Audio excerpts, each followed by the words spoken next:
Welcome to USA Global TV and Radio, where our mission is to provide education, entertainment, hope, and inspiration.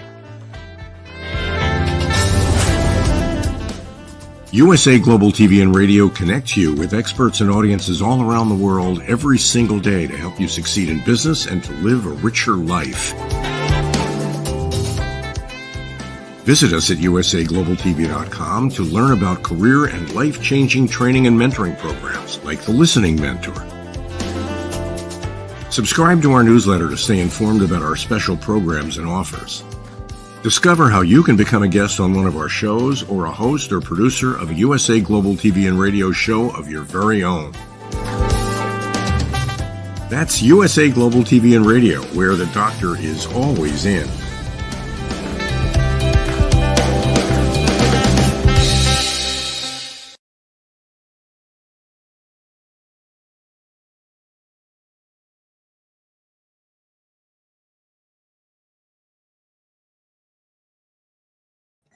Hello, everyone. I hope it's a wonderful Friday or Saturday, wherever you are in the world.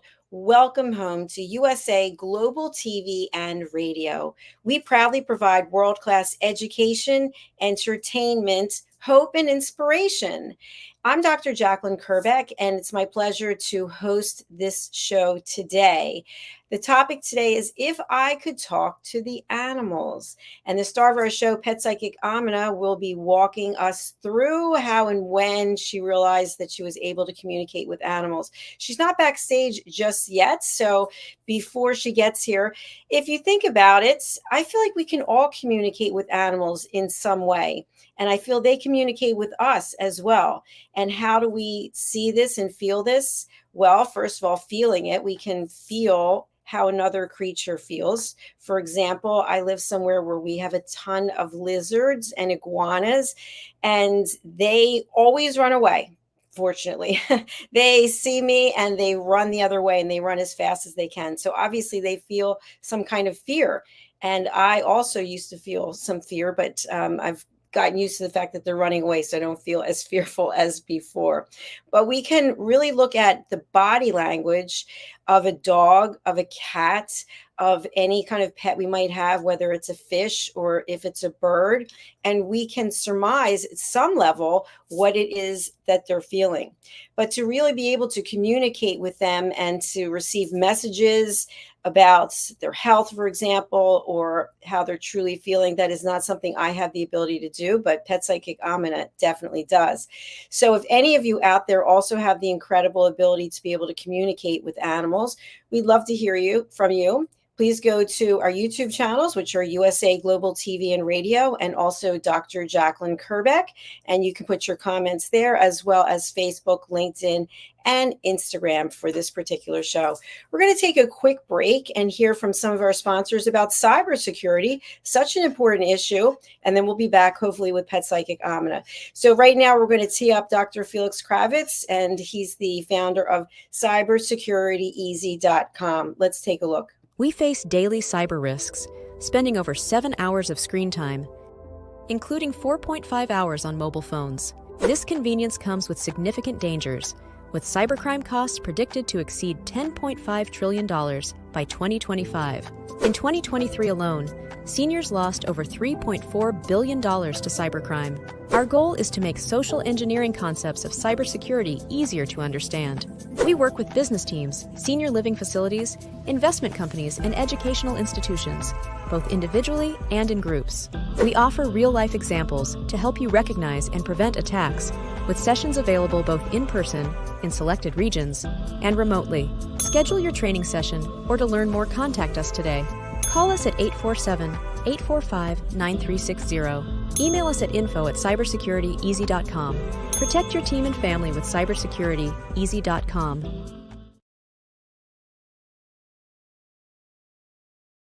My name is Dr. Felix Kravitz, and I am the founder of cybersecurityeasy.com, LLC. We live in a world full of vulnerabilities and cyber risks. We spend almost 4.5 hours a day on our mobile phones. It's over 7 hours of screen time daily when including computer use. We often forget that this convenience comes with risks.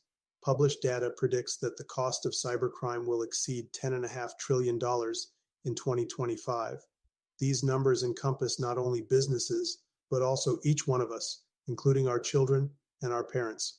In 2023, the FBI reported over $3.4 billion lost by seniors aged 60 and older. CybersecurityEasy.com LLC's initiative is to massively support the community by providing cyber safety coaching and improving social engineering awareness. Our goal is to make social engineering concepts of cybersecurity easier to understand. We work with business teams, seniors, and educational institutions, both individually and in groups. We cover various topics from phone phishing attacks to AI-generated voice cloning, robocalls, password protection, and more using life examples. Talk to us today. Call us at 847-845-9360 or email us at info@cybersecurity-easy.com.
Welcome back to our show, Coexistence and Sustainability, and our topic, If I Could Talk to the Animals. We just heard Dr. Felix Kravitz talk about AI, or artificial intelligence, and apparently scientists are using AI to better understand how to communicate with animals. Let's take a look at a recent article from last year, at the end of the year, which is how scientists are using AI to talk to animals.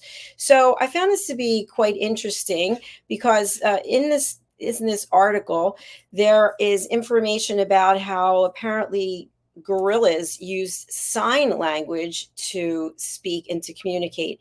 And I guess upon further research, they're finding out that maybe was not the case. But with artificial intelligence and the deployment of it, they are able to better understand animals' behaviors and therefore how to communicate with them. So this is from SciAM, and it's by Sophie Bushwick. So if you want to take a look at this, actually it's from February of 2023. So you can take a look at that on your own and see what comes up for you. So I remember when I had 3 dogs. They were really adorable. I had 2 Catons and I had 1 Maltese. And I felt that each of them had their own personality. So the Maltese was, she was so adorable. She would always stand on her back legs and she'd clap like this. She'd go up and down, up and down, up and down. And Star was always looking at herself in the mirror, and I think she was really afraid of people. I believe she had been abused. And then Ritzy, even though she wasn't smiling per se, she always seemed to have her mouth seemed to be turned up, like she was a very happy dog. So each of the dogs had their very own personality, just like a human being. And although I can't read minds, and I certainly couldn't read their minds, it's pretty easy to determine with the pets that I had when they wanted to eat, when they wanted to go out, when they weren't feeling very well. And at the same time, it almost felt like they knew when I needed a friend, and they would rub up against me. They barked in onto my lap. And so I feel that even though I'm not a pet psychic, and maybe you're not either, that we do have ways of telling what it is that our pets want or need. Now, when it comes to cats, I've never had a cat, and I'm kind of afraid of them because I'm allergic to cats, but I always feel like they're very standoffish and they can jump literally on anything, anywhere. And one of them happened to attack my mother. So that kind of didn't make me be a big fan of cats. But I know a lot of you have cats out there, and it'll be interesting to find out if you feel that you can communicate with your cats. I think typically animals know that you want to do the best for them and that you want to be there for them. And so that is something that we can expand upon further, because Pet Psychic Amina is in the house. Yay. Let's welcome her to the show. Thank Hi you there. so Good to much. see you.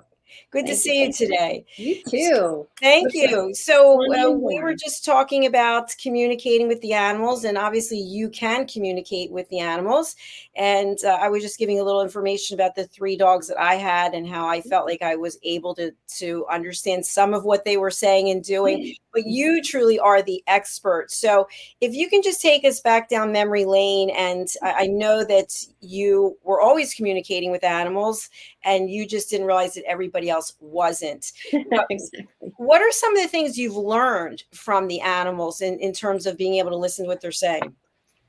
Well, I think the most important thing that anybody should learn, I think for everybody, I don't care if you're talking the bugs, the worms, sorry, I'm one of those, and the birds and the people in or out of your life. When we don't stop, take a deep breath, literally, especially if you're having a disagreement, and figure out, what am I not hearing? What am I not necessarily, oh, they just need to say yes, and I'm glad. And there's many times a conversation just needs a yes, or a no, or a maybe. But that's not all the time.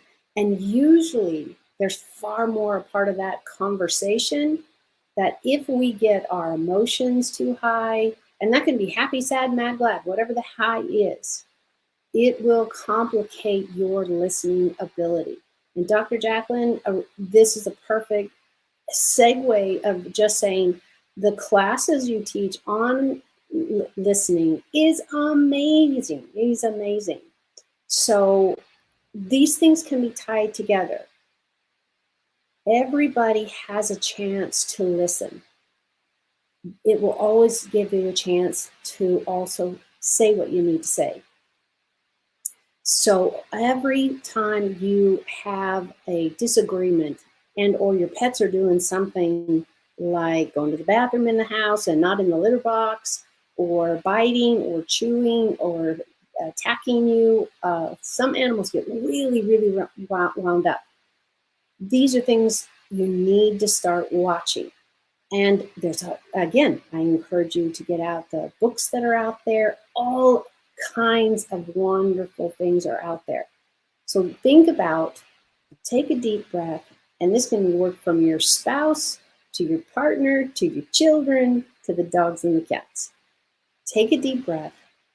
Think about what is happening and going on, and what do you think the message is? Now, sometimes there's a crisis. Sometimes you got a dog running across the street and there's cars. So there has to be things put in place. Hopefully we all learn this, put them in place before there's a crisis. Let me give you an example. I had adopted a German Shepherd that had been dumped in a backyard. And so you needed a lot of training because I had small children at the time. And what I found was I got on a bike. I was lucky enough somebody gave me a bike because I hadn't had one in a while. And we rode, we got his exercise out. Now there's a whole lot of things I'm not going to go into details about, like what do you do for their paws when you're on asphalt and or gravel? What are you doing here? There's a whole bunch of other things to talk about. We'll do that later. But you need to find something that you both like to do. If it's just to get out and get on a walk and let the dog smell everything you go, it's great for their mind. Guess what? It's great for your mind also. So remember, there's not just one path in getting your animals where you want them to be, and or the behavior you want them to have, or the whatever. I don't know, some people absolutely adore animals licking and kissing them. I'm not one of those. I'm not one of those. I'm okay if I have peanut butter on my hand or something like that. I don't know why I would have it, but if the sandwich leak, I don't mind sharing that because I can wash my hands easily. I'm not really crazy about my skin being licked and I don't have a place to wash. So, Dr. Jacalyn, I hope we're getting into the start of this and where and how you begin to talk to your animals, because it's possible. And they are wonderful at looking at cues. What's cues? Well, it could be anybody who has a nervous itch and flips their hair every time they get a little concerned or upset or whatever, or happy. And they do a lot of that. Or they don't shower. Somebody doesn't shower for 3 days because they're just in the funk. Animals will accept you wherever you're at, in your life, in your personal self, and in your day-to-day up and down. Hopefully that gives you a good start. Absolutely. Thank you so much. Appreciate that. Definitely. So, yeah, so I think we can actually talk a little bit more specifically about as animals age, just like humans. It's interesting. I was going through some of my mother's things, and even her handwriting started to change as she got older. And Wow. I think for pets, maybe their behavior changes as they get older too. Can you share a little bit more about this? Absolutely. And I think everybody needs to have that space in their relationship for everybody, for everybody. If it's your friend, your neighbor, your grandmother, your grandfather, whoever everybody is, make room for they're not that same person today. I don't know if everybody goes through this. I can only keep it intact with myself. So that's why I don't assume. I want to give you great tips, but I also don't want to say, and when you do this, because maybe you're growing out of doing something or you're moving into doing something.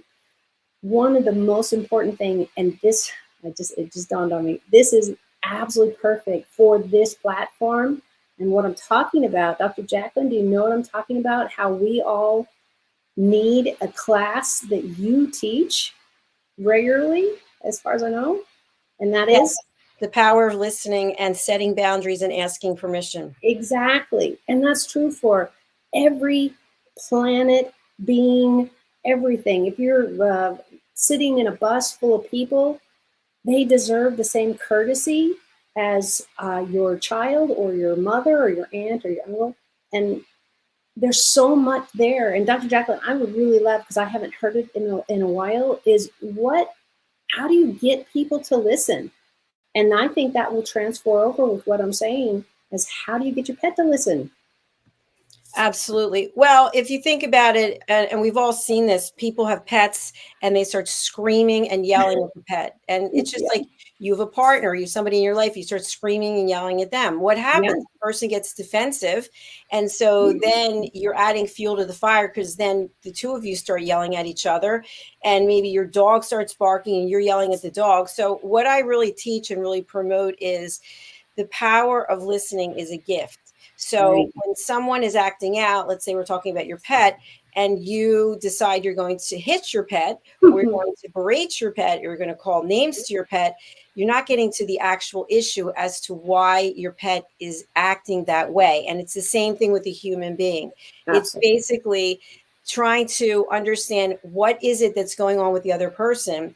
And by the way, how we show up says a lot about ourselves. So if your dog is whining or crying or barking and you start to lose control of yourself, that only makes the situation more volatile and makes your animal more defensive.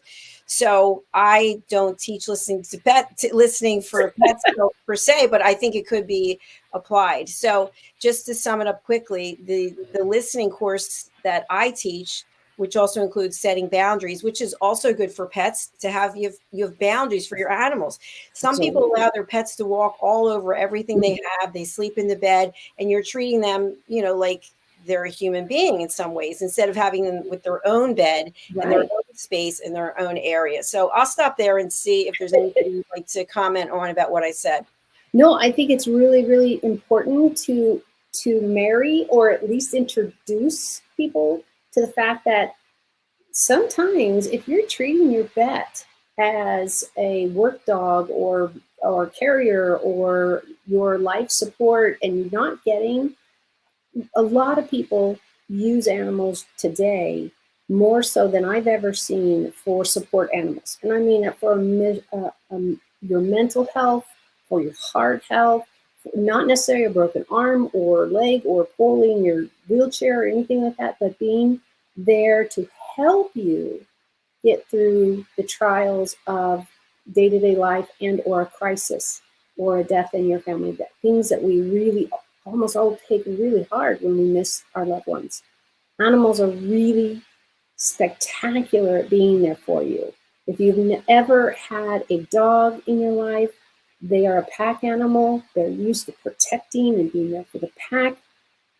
All of those are really important things. What you can give back is not only great nutrition, because I'm sorry, nobody works well on Twinkies full time. I don't drink very many Twinkies in my lifetime, but it's called the ingredients. What is the ingredients in your heart? What are you putting out to the world that can do wonders for people that are having a bad day or a hard day? For both of us, I bet Dr. Jacalyn, you've seen this too, is you see somebody going down the street and it's just as easy for you to, get off the curb and go around and or say, hi, I hope you're having a great day. Yeah, it's kind of scary the first couple times you do it and you're not sure people will respond. But can you imagine if the person you just spoke to had a death in their family within a reasonable couple of days and they heard that? There's everything from the healingness of a good cry, but also saying somebody noticed me, that I was not as happy as I can. And so many times I can't tell you what my work with animals is no different. That animal just wants to be loved. They just want to be pet. They really need, and we should be giving them high quality pet food and good nutrition and exercise. And with all of that, time alone with you, time with your whole pack. It's up to you to see what everybody needs, but it's really nice to be one-on-one. Now, I grew up as a fifth child. Alone time was pretty precious. But again, I was the youngest, so I got left alone a lot, actually, compared to what my siblings said. Your pet needs that break to regenerate, to reacclimate, and to say, okay, they want me to take a bath. I don't like the water. I don't like the bubbles. There's all kinds of bribery in there, and I don't mean just food or treats or whatever, but your attention, your love. You could literally make bath time. If your animal really needs that, you could really, really get in there and have a wonderful time, and that's their treat. Wouldn't it be wonderful, Dr. Jacalyn, if all people who need a bath or need to have a shave or whatever grooming issue, and all we had to do is jump in the shower and go, that wasn't bad, and everybody go, oh yeah, you smell great too. So there's really fun ways you can give yourself a break, show up, and love yourself enough to say, hey, I can do this. I can give it a try, or I can find somebody who can help me. All those things are really, really valuable. Yeah, absolutely. I think your points are really well taken. Listening at an elevated level, even to your pets, is an absolute gift. And when you see someone and you say hello, I do this all the time, and it amazes me because there's a path I've been walking around for 44 years. Hello, and people, they don't say hello. It's so strange. Not anymore. Remember when we were young and everybody, hi. And even some, the real more talkative ones, that would be you and I and everybody else, would say more. Gosh, I hope you're doing well.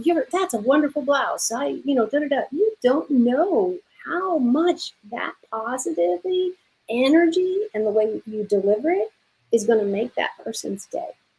Wouldn't that be neat to make somebody's day? Yeah, something I want to share about that, because this is also something I teach, is when you are going out of your way to be nice to someone and say hello, and they don't, give them grace, because you don't know what they're going through. Exactly. You don't know why they're not answering, but just realize it has nothing to do with you because they don't even know you, and focus on what you're doing and not what they're doing. Exactly. It's so important what you said.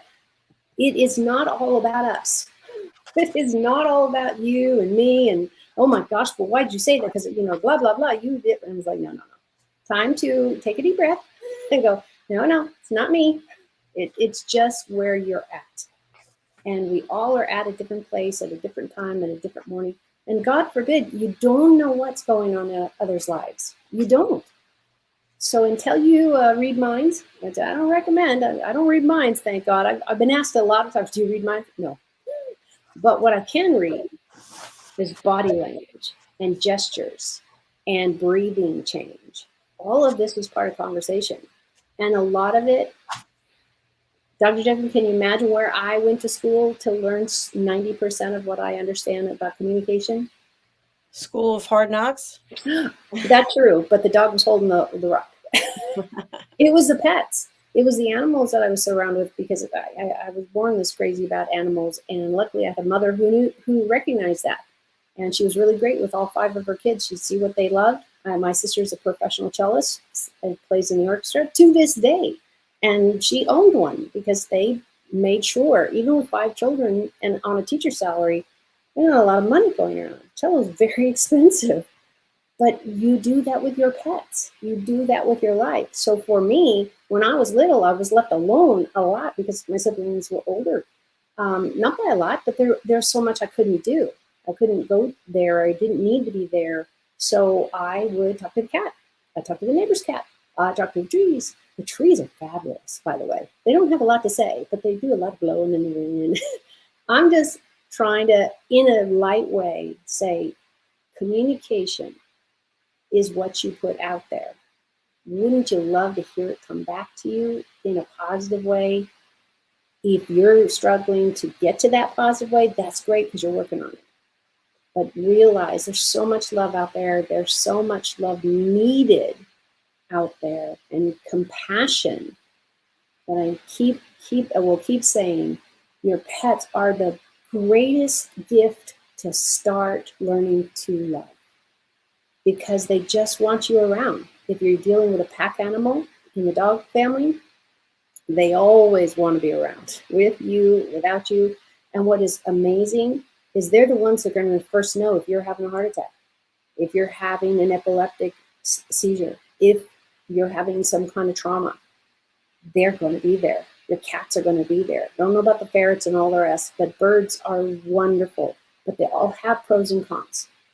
I don't know everybody who's got a skill wants to have all the skills. What that does, it waters down the best skill. So find where you want to learn more and go volunteer your time at a shelter. Go volunteer your time to walk somebody's dog who is maybe elderly, and it would cost them so much more with milk and food and things like that in their home than to pay a dog walker. You'll learn so much. And every time the dog brings the ball back, we cheer for him. I don't care which dog I have worked with or been there. It's that camaraderie and that relationship again. And you can see the glee in their face because we're looking for it. We're looking for it. Absolutely. One thing I'd like us to touch on today also is, how do animals communicate with each other? We've heard that dolphins and whales, I think even, and birds, you see them fly all together. It's really quite impressive. How do they communicate? Do you know? Oh yeah. Well, and this is backed up with my college education in animal science, is that one animal, let me use an example. How do you talk underwater? Well, the fish seem to have conquered that for us. If you get to see, I'll give you an example to think of, maybe it's easier for everybody. A whale is ginormous, one of the biggest animals in the ocean, maybe the biggest. And then you have goldfish, and you have clams, and you have shrimp. Just name a million things that live in the water. And some are saltwater, some are freshwater. It's irrelevant for the conversation. It's just that they are looking where they're going. Some have eyes on the side of their head because they need that vision more than anything. And they've got the tail moving for speed, to slow down, get food. All of that is the same as our bodies are put together. What they're doing that they do so much better than we are is listening. Why I wanted Dr. Jacalyn to talk about all the importance she's put into listening in her classes. It is so important for us to once in a while just shut up and listen. And I don't care if it's the crack or the bug or whatever. If you've ever lost something, I know I have, that's been really valuable. Whatever that was, your wedding ring went astray, your checkbook went astray, you're paying bills, whatever. Take a deep breath. Maybe drink some cool water. Not cold necessarily, but just some soothing cool water. If it's just over the tepid, that's okay. And what this does is water feeds the whole body. We can't do anything without water, our whole planet. And then you get your body a time to calm down. Then start thinking, retracing your steps, do all the work that comes with, okay, now how do I find it? But if you stay in a high energy, high emotion, no clear thinker has that type of barrier. If you're going to be angry at somebody and you don't calm down before you talk to them again, I doubt it's a very quiet conversation. It's probably a really loud one. But hopefully you can take these tools and try to make them really simple, because they really are. Drink some water. 7-Up is okay, I guess, but I'd err aside from alcohol because it's a stimulant. Coca-Colas, the things with caffeine, stimulant, coffee and that kind of stuff. So maybe stick to things that are more single ingredients, tea, water, whatever. There's some fabulous teas out there if you've never tried tea. And there's lots of places you can go, lots of things you can do. Maybe you have a favorite show and it's hilarious, I hope, instead of deep. When we need those breaks, these are really simple ways. For me, I love to wind down, especially after a really busy day, walking around the neighborhood, looking at all the plants and the flowers and the designs and how we're all, I've got neighbors that have fabulous florals. And after I finish this wonderful live chat, I go out and make sure that my plants are watered, because I don't have a very small space to put them, so they're kind of crowded. And I love being amongst them. All the different petals, all the different needs. They never complain. I try not to let them wilt. That's what I'm trying to ask you. Think outside yourself, and there's going to be so much support out there if you allow it. Amen to that. For sure. Well, and I think we all get in our ways, don't you? Especially when we're high energy. Well, and to your point also, when we're highly emotional, that's not the best time, in my experience, to have an important conversation with someone. And that's where the setting boundaries and asking permission really comes into play. So, for example, if I'm running from one thing to the next and you want to talk to me about something and I'm all over the place, I don't have the mental space to give to you to listen at an elevated level. Mm-hmm. So you can, which most people do, is they just start talking. They don't say, Amina, may I have 5 minutes of your time to share something with you? When someone says that, that's a sign of respect. Exactly. And then the other person on the other end, bless you, you absolutely have the right to say, actually, what you want to share is important, but I can't do it right now. Right. I could have a conversation with you in about an hour. And that doesn't mean that I'm going to be happy about it.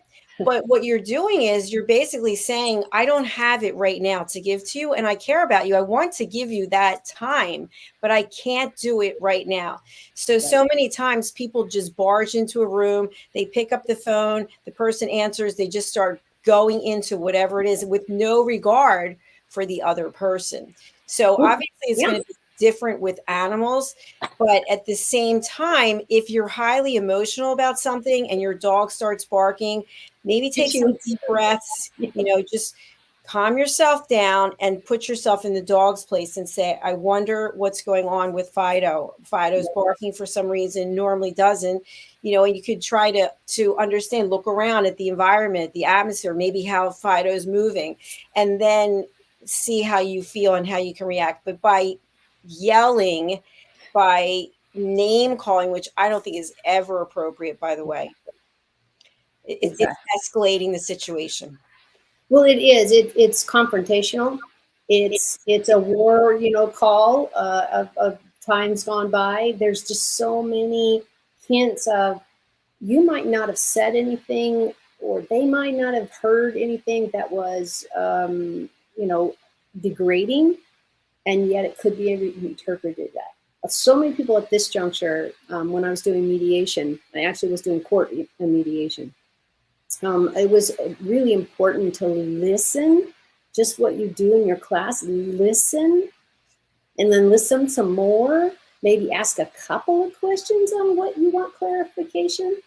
But some of these people were in court for the first time in their lives, or they were young, or they were older. It didn't matter where they were. I sat down, listened to both sides, usually one at a time. We didn't have them usually in the same chair, and find out, what am I actually hearing? I'll tell you guys, if you really get into good listening, you're going to be so surprised, sometimes at least, on the information that you now have. People lie or cheat or whatever. We've all probably met some of them.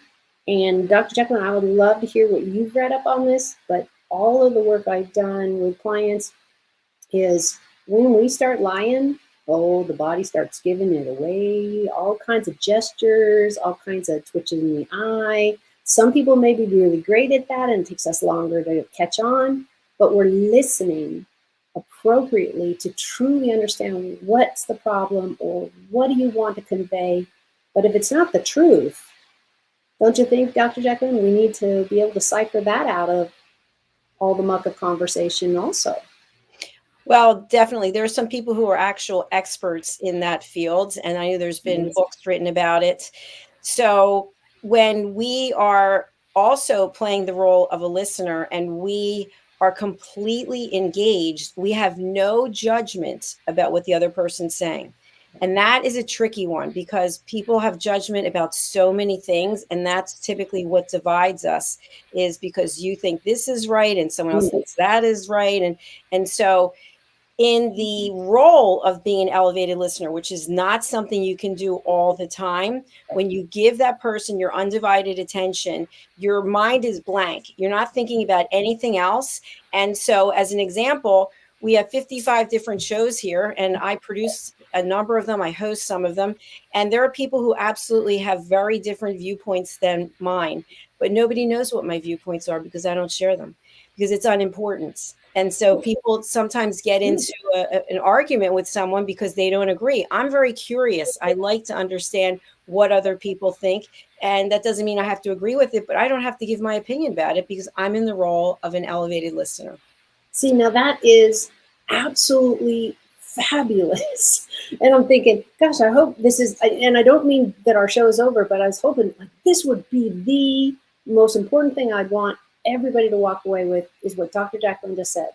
I'm not into what's going on over there. I'm getting information, I'm getting all of that, but I don't have to own the feelings and the anxiety and all. Give that last sentence again if you can, because I know we speak on our passion also, but that was really, really powerful. Thank you. I will. I'll share that as we're getting ready to close out the show for today. So when you are in the role of an elevated listener, meaning you are giving the other person the gift of actually listening to what they have to say, there are 4 behaviors that are not part of elevated listening. 1, judgment. That's ridiculous. Why do you think that? Exactly. First of all, the word why is also put somebody on a negative right away. So judgment, problem solving. What you need is, you don't know what I need. You have no idea what I need. And men do this a lot, by the way. And it's something that they're probably not even aware of, but I do coach people on this. So problem solving, no. Example, the tub is overflowing. What you need to do is, no. I don't need you to tell. I just need you to listen. We all like to be heard. Right. The third one is interrupting.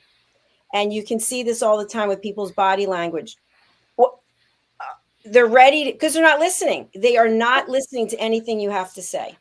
So I want people to be aware of these that I've talked about so far. And the last one is stage hogging. Stage Ooh. hogging is where someone is sharing a story. I had a great time. I went to the movies. Oh, you know what? I went to the movies and I had a great time and I saw this movie. Well, I never even got to talk about what I saw because you just took the whole the stage and stole it away from me. And now here I am left without being able to share anything. These are things that really get people into dysfunctional behavior patterns. And you see this when people are together for a long time, that this is some of what's going on. And then they wonder why they don't feel the same way about each other because no one's being heard. Well, we've been heard today and we have to go because our next show is coming up. So Pet Psychic, I'm going to thank you so much. What's the best way for people to reach you and who would you like to reach out? You want to know anything about me? Of course, I'm on Facebook and LinkedIn, but my website has it all, my contact, and all of these videos are there, and you can get that link. So it's bridgingworlds.us. Very simple, because I am bridging worlds. And Dr. Jacalyn, I swear if it was not possible, but it is, I feel closer to you today, listening in detail about the class and details that I unfortunately was not able to make, but listen on our singular path of encouraging everybody out there. Listen first, action next when you have all the details. And please look up Dr. Jacalyn's class and her book. It is absolutely fabulous.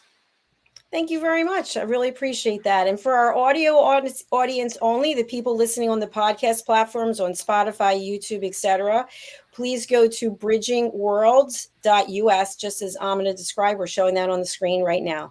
All right, my friends, we are off for another show, and Amina will be back next week, as will I. We'll look forward to seeing you then. All right, take care. Have a beautiful weekend, everyone. Bye for now. 5 little known secrets for dementia caregivers with Tracy Cram-Perkins. Hi there, I am Tracy Cram-Perkins, the host of the Dementia Home Care Show here on USA Global TV and Radio. I am also the author of the book of the same name. And you'll see this QR code. This is for an extended version of the same talk. So if you want to see the full hour-long version, feel free to scan the code and go to that website. Stick with me and we'll talk about 5 little known secrets to make it a little easier to do dementia caregiving. What you're seeing on the left-hand side is a healthy aged brain, age 55 and above. The one you're seeing on the right is an Alzheimer's disease brain. It is in moderate disease. It is shrinking. It has holes in it. The memories that were in those holes no longer exist. When you're learning something, let's say in kindergarten, you learn how to tie your shoelace. Well, then by the time you're in 2nd grade, your brain remembers that information from tying the shoelace and applies it so you can learn more quickly how to tie more complex knots. So the brain is hardwired to do this for us. So it helps us learn faster so it doesn't take us long to acquire knowledge. The brain is looking for the information and they pick the closest to wherever that hole is. Let's look at some tips that we can use to help do that. These are 5 simple tools you can use as a dementia caregiver to help your loved one. The whiteboard is a useful tool in recording the day's activities and the answers to repetitive questions. The calendar clock is a very useful tool to orient your loved one on the day, the date, and the time, and remind them of upcoming appointments. The communication cards are a great tool to bridge the gap when they can no longer tell you what's wrong. And then there's the pill minder, for when your loved one is still able to take pills but needs prompting. The final tool I want to share with you is the memory book. It tells your loved one's story. It's a great tool for distraction, redirection, also as a conversation starter, and telling you where they are in their story so you know how to answer their questions. Music is probably the most powerful tool in your toolbox after laughter. Music is a way to maintain connection. It sticks with your brain longer than any other thing, including reading. When you're having an issue with somebody, you can play their favorite music if you move them to another room, something that makes them happy, or you can start singing songs together from their childhood. These are some of my favorite books for caregivers. My show airs on the third Tuesday of every month, and you can view past episodes on YouTube. Thank you, everyone.